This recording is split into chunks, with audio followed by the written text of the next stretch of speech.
ஒரு சிறிய ஊரில் நஃபிலா என்ற பெண் வாழ்ந்து வந்தாள். அவள் தினமும் தொழுகை செய்து குரான் ஓதுவாள்.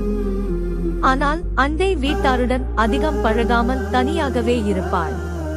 ஒருநாள் அண்டை வீட்டில் திடீரென தீப்பற்றி ஒரு குழந்தை உள்ளே சிக்கி அழுதது. அந்த சத்தம் கேட்ட நஃபிலா ஒரு வினாடி கூட யோசிக்காமல் உள்ளே ஓடி சென்று குழந்தையை பாதுகாப்பாக வெளியே கொண்டு வந்தாள். அந்த சம்பவம் அவளின் மனதை மாற்றியது. நல்ல முஸ்லிம் என்பது தொழுகை செய்வதோடு மட்டுமல்ல, மனிதர்களுக்கு அன்பும் உதவியும் செய்வதுமே உண்மையான ஈமான் என்பதை அவள் உணர்ந்தாள். அதன் பிறகு அவள் அனைவருடனும் அன்பாக பழகினாள். ஒரு சிறிய ஊரில் நஃபிலா என்ற பெண் வாழ்ந்து வந்தாள். அவள் தினமும் தொழுகை செய்து குரான் ஓதுவாள். ஆனால் அண்டை வீட்டாருடன் அதிகம் பழகாமல் தனியாகவே இருப்பாள்.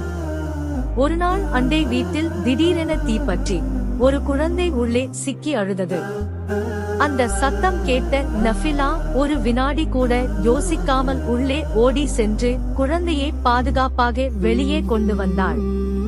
அந்த சம்பவம் அவளின் மனதை மாற்றியது. நல்ல முஸ்லிம் என்பது தொழுகை செய்வதோடு மட்டுமல்ல, மனிதர்களுக்கு அன்பும் உதவியும் செய்வதுமே உண்மையான ஈமான் என்பதை அவள் உணர்ந்தாள். அதன் பிறகு அவள் அனைவருடனும் அன்பாக பழகினாள்.